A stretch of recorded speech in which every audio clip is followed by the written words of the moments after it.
안녕하세요. 강서구 부동산 이야기 외전을 시작하겠습니다. 지난주 일요일 날 SBS 스페셜 다큐멘터리 프로그램이죠.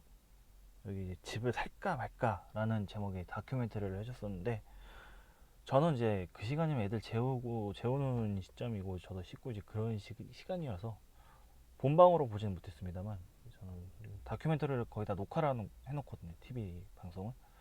그래서 파일로 보관하고 있다 나중에 보게 됐는데, 좀 그러더라고요. 이게 왜 이렇게 만들었을까라는 생각이 좀 많이 들어서, 외전 격인 SBS 스페셜에서 나왔던 이야기, 집 살까 말까인데, 저는 그냥 그 다큐멘터리를 보고 집을 사든지 말든지 알아서 하세요, 그런 느낌이더라고요. 예, 어쨌건 그런, 좀 뭐가 잘못됐는지 그 내용을 좀 시작하도록 하겠습니다. 일단 그 다큐멘터리 제가 봤을 때죠. 제가 봤을 때 그 다큐멘터리가 주장하고 싶은 내용은 이거예요. 그냥 돈 없어서 집 못 사요. 뭐 신축 좋고 뭐 입지 좋은데 좋고 뭐 이런저런 환경 뭐 주거 다 좋아요. 다 좋아서 집 보면 사고 싶어지는데, 막상 이제 대출 비용 계산해 보면은 너무 비싸요. 못 사요. 그게 주제더라고요. 예. 왜냐, 여러 케이스의 출연자분들이 나오셨는데, 그 중에서 단 집을 아직 안 사신 분들이 집을 구입하기 위해서 집을 보시고 나서서 집을 사야겠다라고 확답을 지은 분이 제 기억으로는 없어요. 예. 물론 그 전에 이제 집을 구입하신 분이 있기는 한데, 그거는 이제 이미 하신 분의 이야기고, 지금 집을 구입하실 분의 이야기죠. 집을 살까 말까의 고민은. 여기서 집을 살게요 라는 분들은 안 나오더라고요. 예. 왜 이런 현상이 발생을 하는가, 가 이번에 좀 제가 이야기하고 싶은 내용입니다. 우선은 몇몇 케이스들이 등장을 했죠. 첫 번째로 이제 신혼부부가 나왔는데, 아마도 예비 신부님 직장이 상암이고 예비 신랑님 직장은 이제 마곡 쪽인 것 같아요. 이제 직장이 이제 상암 마곡이라고 언급이 돼 있었는데, 대체적으로 예비 신부님께서 뭐 가재울 뉴타운부터 향동지구 고양시 수도권 서북 쪽에 대한 청약이라든지 집 얘기를 많이 하시고, 실제로 이제 이 방송상에서 보셨던 집도 고양시 덕양지구였나, 그쪽 지역에 이제 신축 아파트라든지 일산 쪽 아파트, 구축 아파트 이쪽을 보셨던 걸로 기억을 하거든요. 예. 그래서 이제 하는 말이, 이제 우리가 대출 받아 집 산 다음에 집값 떨어지면 어떡해, 그런 이제 이야기 대화 내용들이 나오더라고요. 집을 사 말아 하다가 다른 분이 이제 먼저 보신 분이 계약을 하셔가지고 눈앞에 계약을 할까 말까 고민하는 집이 날아가는 순간도 방송에 등장을 했었고요. 예, 뭐 비일비재하죠. 뭐. 예, 처음 겪으신 일이라면 한 네다섯 번 겪어보시면 좀 멘탈 좀 단련되실 거예요. 예, 어찌됐건 간에, 예, 잠깐 간단하게 좀 한 가지 좀 궁금한 거는 마곡이고 상암인데 왜 경기도 고양시로 가시는지. 상암은 그 거리상으로는 괜찮죠? 근데 고양시하고 강서구는 거리는 가까운데 대중교통은 상극이거든요. 지금 가장 가까운 루트가 아마도 중앙선, 경의중앙선 타고 상암에서 이제 공항철도 타고 마곡나루 내리거나, 안 그러면 이제 김포공항에서 환승을 하거나, 안 그러면 이제 경의중앙선이 안 닿는 경우는 이제 버스 타고 상암 DMC까지는 수색이나 이쪽까지 온 다음에 환승해야 되는데, 별로 좋은 루트가 아니거든요. 제가 만약 제 주위 아는 동생이 똑같이 상암, 마곡 직장이 이렇게 돼 있고, 친정 시댁 뭐 부모님께서 전부 지방에 거주하시기 때문에 그런 부모님 집 근처에 살아야 되는 그런 제약이 없다라고 가정하면, 저라면 방어 5단지를 추천해요. 안 그러면 초록 아파트 우장산역에 있죠. 초록 이쪽을 추천합니다. 예, 비슷하게 보고 있는 가격 5억대에서는 전철역 가깝고 상암 가깝고 마곡 가깝고 롯데몰 있고, 그 다음에 단 2, 3년 살고 떠날 수도 있지만 애가 태어나고 초중고를 다니기에도 적당한 지역이라 생각하거든요. 저는. 아무튼 뭐 이런 신혼부부분들 얘기가 나왔었고, 어떤 분은 이제 어떤 친구분이 술자리에서 집이 이제 4억이 올랐다, 마포 쪽이시더라고요. 예. 그래서 우리는 아직 무주택인데 사야 되나 말아야 되나 이제, 예, 고민하시는 분. 그다음에 이제 아내분은 좀 집을 사고 싶어 하시는데 남편분께서 대출이자 아깝다. 그 돈이면은 여행 다니고 캠핑 다니고 차 산다. 라는 분. 뭐 대출 물론 대출 받았을 때 이자 내는 거 엄청나게 많은 돈이 들어가는데 캠핑할 땐 돈이 그냥 소모성이죠. 그 다음에 자동차의 감가. 제가 이건 나중에 다시 설명드리겠습니다.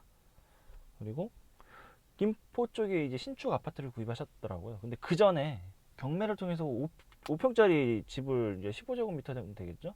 집을 두 채를 구입하셨는데 투자용으로 예, 이 투자용으로 구입하신 5제곱미터 5평짜리 집 두 채를 팔면 대출을 갚을 수 있겠지라고 생각하셨는데 집이 안 팔린다고 걱정하시는 분, 뭐 이런 분들 등등이 나오시더라고요. 자, 여기서 좀 다음 페이지 넘어가기 전에 공통점을 좀 한 가지 얘기를 해볼게요. 집값이 올라야 되는데 집값이 오른 게 부러워요. 대출 이자가 아까워요. 다른 집 팔아 대출을 받고 싶은데 이게 안 돼요. 모든 이 다큐멘터리에 나오셨던 출연자분의 포커스가 돈이거든요. 돈에 집중이 돼 있어요. 그런데 집을 사고 팔 때는 돈이 오가지만 이미 산 집에 거주하는 건 돈이 안 들고 돈 문제가 아니고 돈 문제도 뭐 대출이 들어갔으면 당연히 해결이 안 되는 문제긴 하지만 주거의 질, 주거 환경, 주거의 안정성, 그다음에 미래 가치. 지금 현재도 살기 좋지만 미래도 살기 좋으냐 이런 종합적인 주거의 질에 관한 언급이 전혀 안 되더라고요. 그래서 근본적인 이 다큐멘터리의 결점이 뭐냐? 왜 이 다큐멘터리가 잘못 만들어진 다큐멘터리냐라는 건데, 일단 집은 사는 곳이지 사는 것이 아니다. 제일 제가 싫어하는 말이에요. 예전에 한번 언급을 했었을 텐데 별로 저는 굉장히 이 말을 동의 안 하고 되게 싫어하는 말이거든요. 역설적으로 사는 곳이기 때문에 주거 안정성을 끌어올리기 때문에 거기에 대한 비용이 발생한다고 저는 봐요. 왜 입지 좋은 아파트가 비싸고 강남이 왜 비쌀까요?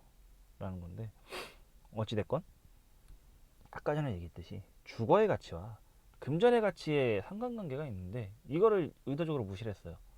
집값이 오르냐 떨어지냐 친구가 산 집값이 몇 년 지나니 4억이 올랐더라. 나는 대출이자 낼 바에는 그 돈 가고 캠핑 가고 차 사겠다. 그러니까 모든 게 지금 포커스가 돈에 맞춰져 있는데 집은 우리 가족, 나와 내 가족이 사는 공간이거든요. 그러면은 이 주거의 질에 관한 이야기가 얼마나 많이 나왔느냐? 거의 안 나왔어요. 상담을 해주시는 부동산 전문가분들께서 포인트로 조금씩 이제 언급을 해주시거나 안 그러면 이제 어떤 분이 이제 집을 살까 해서 집을 보러 오셨는데 현재 그 거주하신 집주인분께서 얘기를 하시더라고요. 금전적인 이런 부동산 가치의 상승은 부수적인 거고 나는 이 집에 실질적으로는 주거의 환경에 너무 만족한다. 전 이 말이 굉장히 오히려 이 부동산 다큐멘터리, SBS 스페셜 다큐멘터리 핵심이라고 생각을 해요. 금전적인 손해나 이득은 나중에 생각해라. 일단은 나와 내 가족이 사는 집이고 여긴 주거지니까 주거 환경, 주거 질에 제일 큰 포커스를 맞춰야 되는데 내용이 이 다큐멘터리 내용이 그게 언급이 됐음에도 불구하고 시작부터 끝까지 중간중간 포인트로만 언급을 하지 큰 주제를 관통하는 건 오로지 돈이거든요. 집을 주거의 질을 제외한 나머지 돈의 관계만 놓고 보면 이거 순수하게 투기밖에 안 돼요. 이건 참 답답하게 저는 왜 이렇게 기획을 했을까. 주거 환경을 의도적으로 무시한 채 무조건 집값이 오를까 떨어질까 이것만 보면서 집을 사냐 마냐 이래버리면은 제 입장에서는 아니, 집을 사든 말든 당신이 그냥 돈만 오면 사세요라고밖에 안 그렇거든요. 자, 그렇다면 집값을 결정짓는 3요소가 뭐냐? 입지, 정책, 수요예요. 입지는 뭐냐? 입지는 맨날 이제 부동산 입지를 봐라. 그럼 입지가 뭐냐? 제가 정의하는 입지, 혹은 뭐 부동산은 개론이라든지 공인 중개사 공부하신 분들 많이 접하셨을 내용일 텐데, 내 땅과 남의 땅의 상관관계거든요. 상관관계.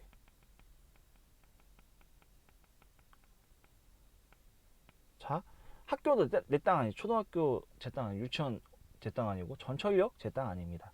쇼핑몰 제 땅 아니에요. 하지만 이런 내 땅이 아닌 남의 땅들이 내 땅과 어떠한 상관관계가 있느냐를 따지는 게 입지거든요.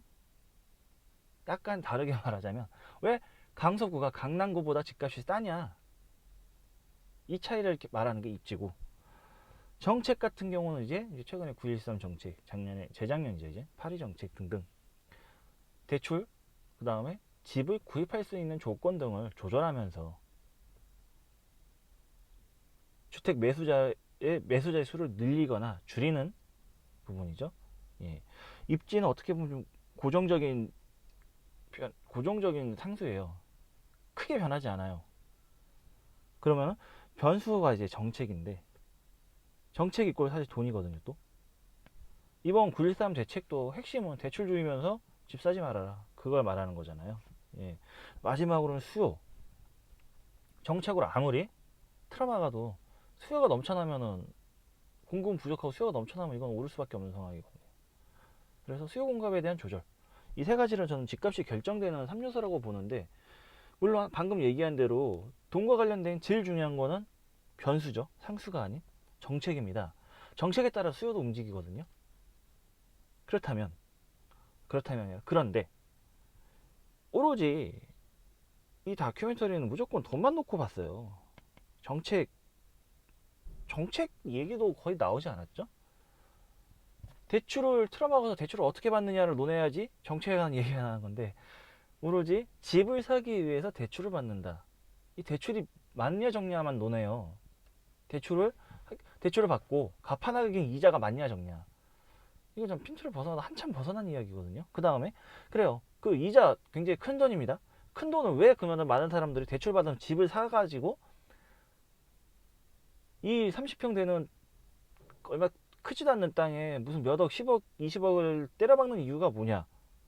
입지거든요. 역설적으로.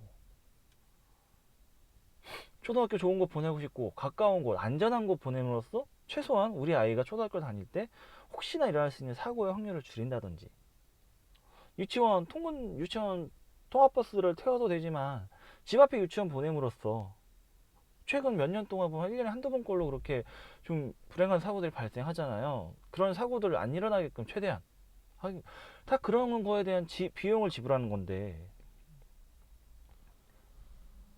이 이유가 없이 집을 사는 이유를 얘기하지 않은 채 돈이 많냐 적냐, 이건 크게 굉장히 잘못된 내용이라고 봅니다, 저는. 예. 그리고 계속 걱정하는 게, 집을 사면 내가 집 산 다음 떨어지면 어떡해, 내 자산 가치가 줄어들고 손해를 보게 된다. 이미 집 안 사신 분들 많은 손해를 보셨습니다. 오르기 전에 사가지고 오른 사람들은 벌었어요. 그동안에 안 샀으면 못 번 거거든요. 이미 많은 손해를 보셨어요. 예. 물론 앞으로 또 집값이 오르냐 떨어지냐는 별개의 문제긴 한데, 뭐 친구가 4억 집 사서 4억 벌었다고 해요. 4억 집값이 4억 올랐다고 해요.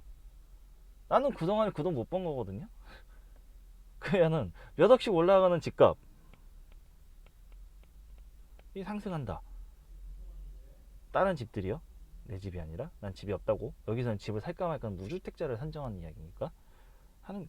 그 집값이 다른 집값인데 올라가는데 난 집이 없어, 그러면 나는 손해거든요, 그 자체로. 지금 대출 이자가 중요한 게 아니에요. 예. 그러니 사람들이 대출까지 받으면서 집을 사는 근본적인 이유가 이거거든요. 그런데 대출 몇 억 받는데 감으로 대출 받나요? 그래요. 돈은 그렇다 쳐요. 내가 진짜 대출까지 받아가면서 사는 집인데, 내 집은 어떤 집이며, 내 집 주위에 입지라고 하죠. 내 땅과 남의 땅의 상관관계, 쉽게 해서 입지가 얼마나 좋냐 안 좋냐 제대로 공부를 해봤으며, 거시적인 관점에서 정책이라든지 그런 부동산에 대한 공부를 얼마나 많이 하고 집을 살까 말까 논하는 걸까요? 라는 게 또 제가 갖는 의문이거든요.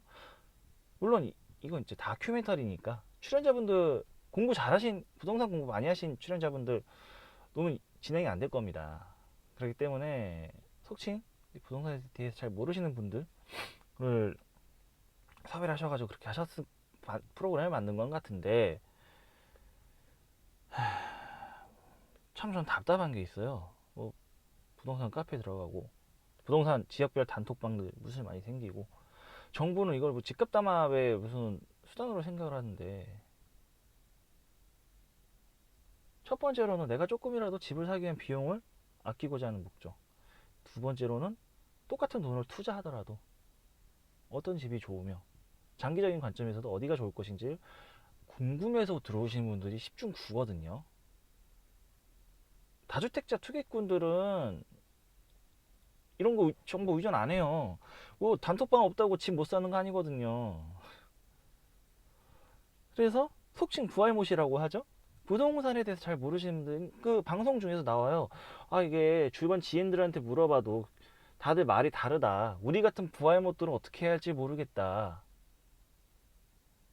정말 제대로 된 프로그램은 거기에 대한 해답을 줘야 되는데 이미 언론하고 정부가 합심해가지고 부동산 카페, 뭐 지역별 단톡방 전부 다 무슨 뭐 담합하는 부동산 투기꾼의 원상지로 다 지목해버리니까 차마 그거 들어가라고 얘기를 못하고 있어요. 답답하죠? 예.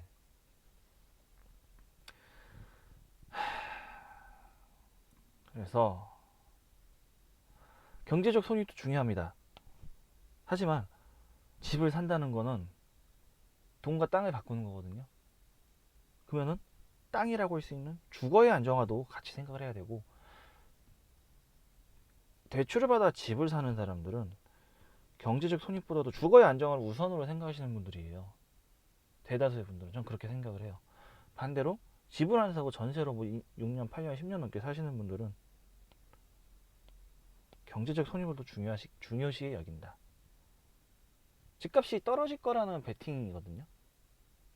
이 이야기는 제가 다시 한번 하겠습니다. 그리고 경제적 손익을 따지더라도 집을 사는 게 유리하니까 많은 사람들이 대출까지 받아서 집을 사요. 자, 이건 저희 부모님 계십니다. 2001년에 저희 아버지께서 그랜저 엑서즈를 구입하셨어요. 2000cc 제일 하급 Q 있고 L인데 너무 하급은 아니고 하급이 바로 있고 L이고 취등록세 하면 2500, 2600 된 걸로 제가 기억을 하거든요. 그 다음에 이제 프로지오를 구입하셨습니다. 이게 3억 초반, 3억 2천이라고 잡죠. 이 단위를 같이 넣죠. 2600, 3억 3만 2천이 되겠죠. 2600만에 3억 2천이니까 2016년에 이제 제가 2013년에 아버지께서 신차를 사시고 제가 물려받아서 타다가 60만 원에 매각을 하셨어요. 아버지께서 2,600만 원이 60만 원이 된 거고 3억 2천 주시고 구입하신 프로지오는 9억 안팎 정도 되죠.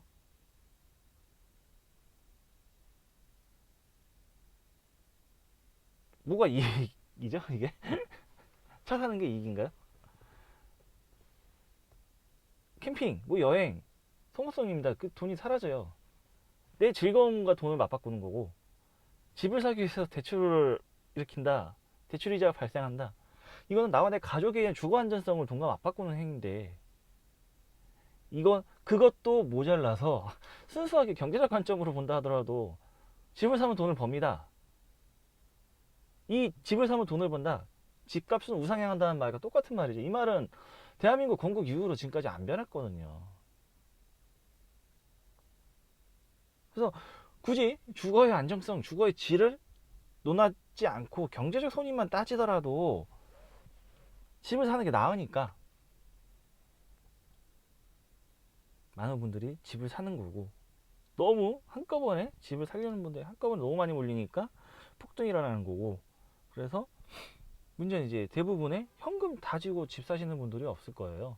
이런 거죠. 현금이 있더라도 대출을 발생시켜서 집을 사시는 거고 현금이 없더라도 대출을 발생시켜서 집을 사시거든요. 왜냐면 원체 저금리 시대니까 내 돈은 내 돈대로 갖고 있고 대출을 대출대로 발생시키는 게 이득인 세상이니까.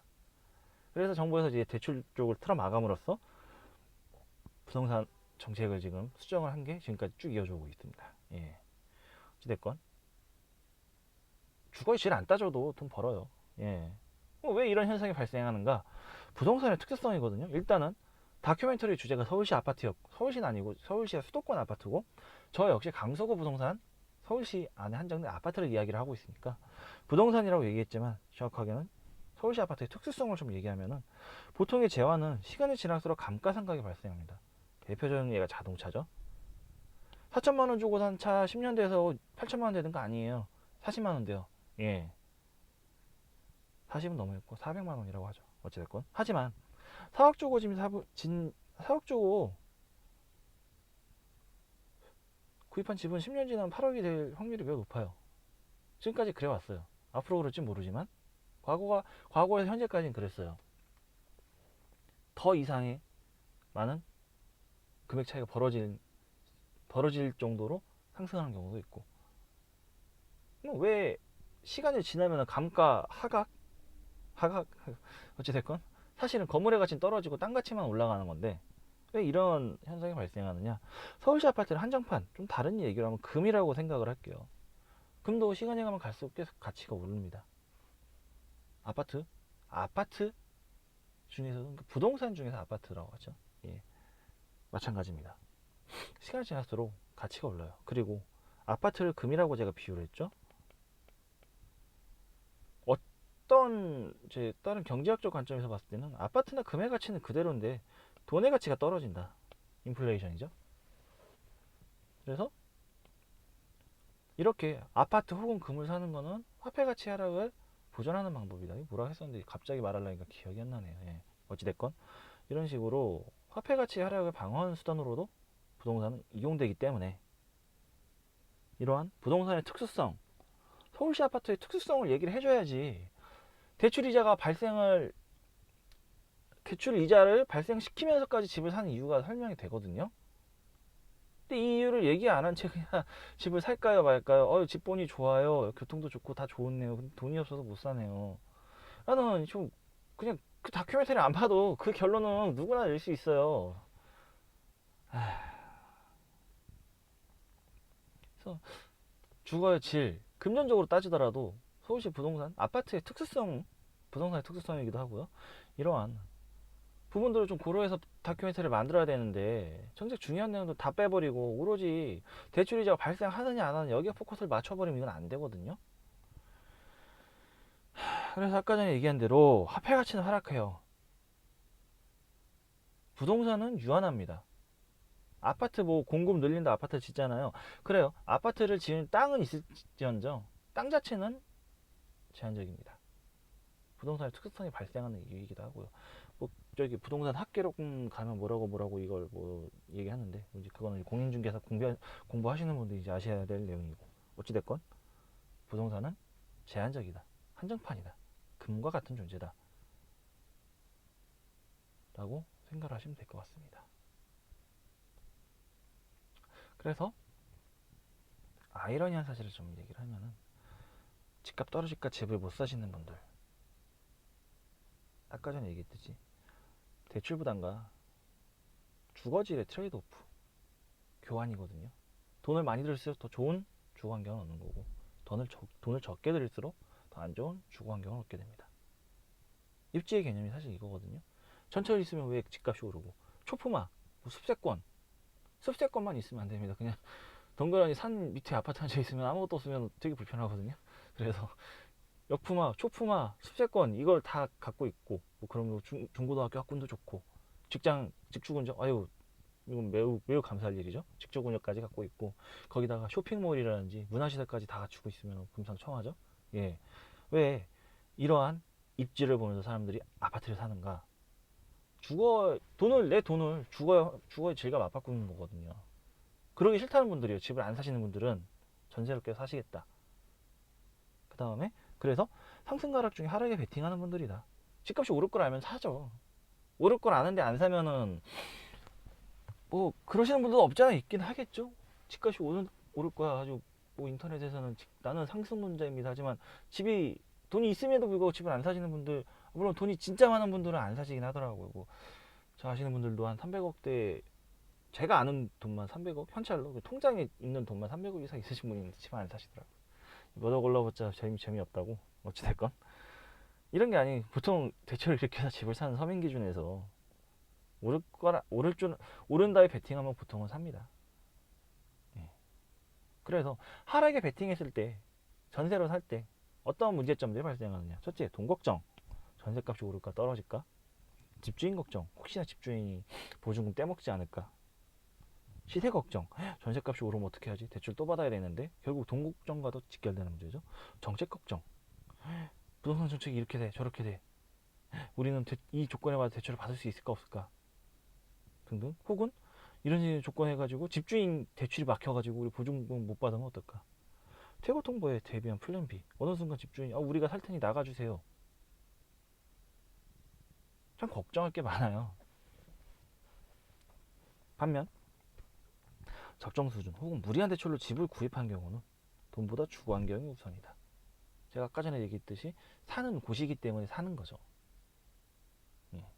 아까 전에 얘기한 반대죠. 상승과 하락 중에 상승에 베팅한다. 오를 거란 기대감이 있으니까 사거든요. 집을 사놓고 사요. 집을 샀어요. 대출을 뭐 받던 뭐 안 받던 간에 뭐 수단과 방법을 안 가리고 합법적인 절차에 집을 사면은 집값이 올라도 사실 내 기분이 좋아요. 더 올라야 돼요. 집값의 상승에 두려움을 가질 필요가 없어요. 오히려 게임을 즐기게 됩니다. 오로지 걱정한 거는 이제 대출로 일으켜진 대출 비용이거든요.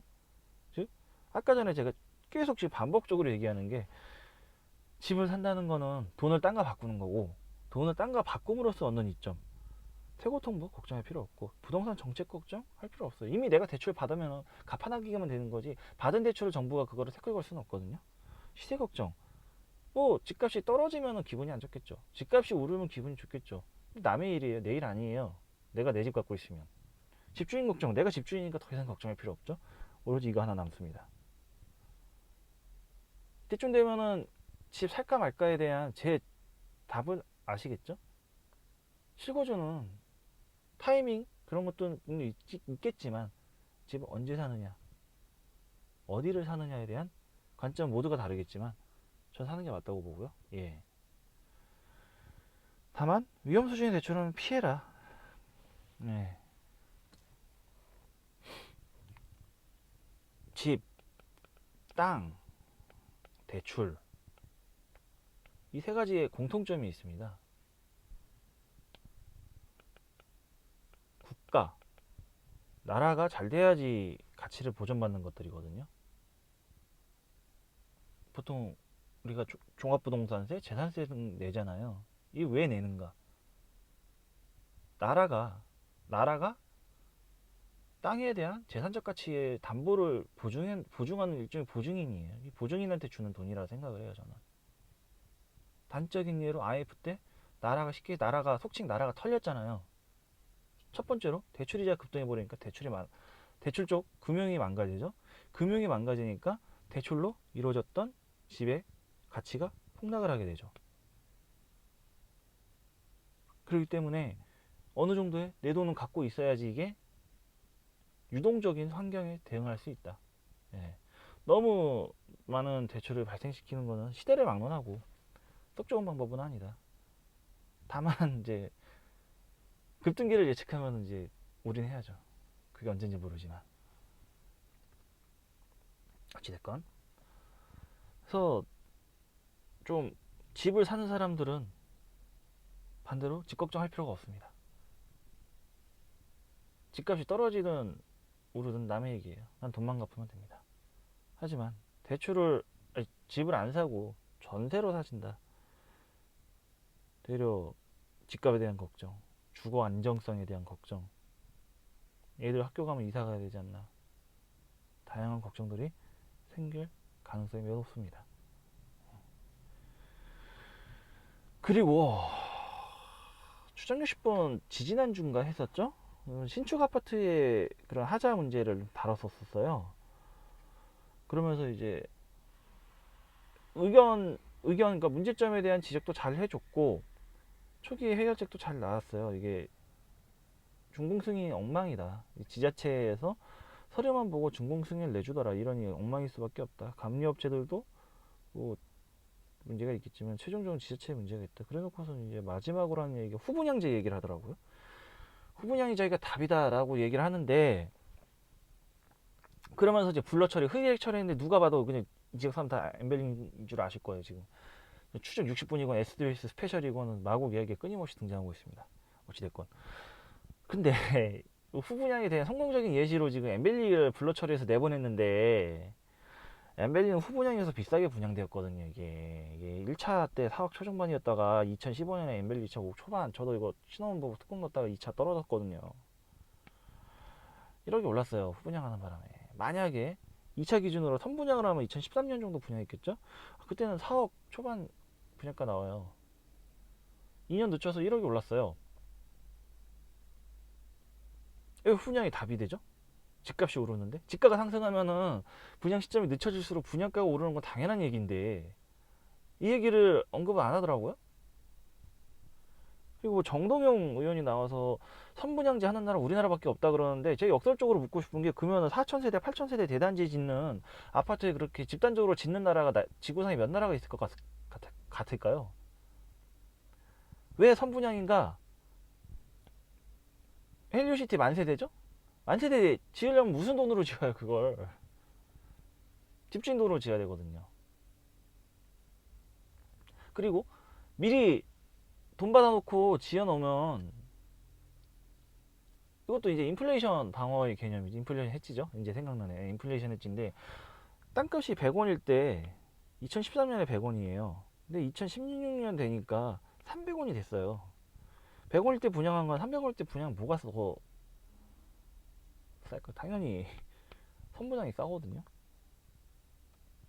그래서 선분양 하는 나라가 우리나라밖에 없다라고 얘기를 하기 전에 4,000세대, 8,000세대, 만세대 대단지 분양하는 나라가 몇 나라가 있는지가 좀 궁금하고요, 저는.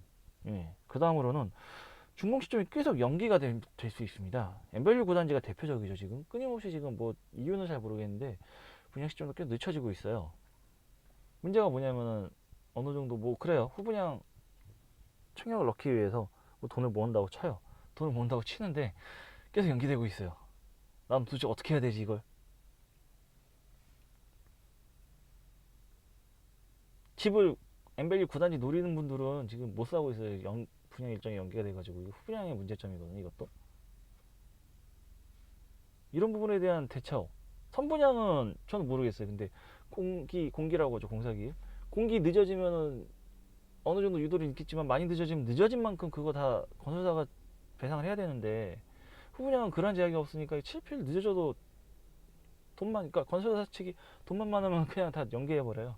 특히 이제 엠벨리 같은 경우는 SH 공기업이니까 이제 후분양이 가능한 거고, 그러니까 그냥 늦추는 일이, 뭔가 좀 일정이 안 맞으면 연기 계속 시키는 것 같은데, 그렇게 되고 결정적으로 신규 공급이 틀어막히게 되거든요.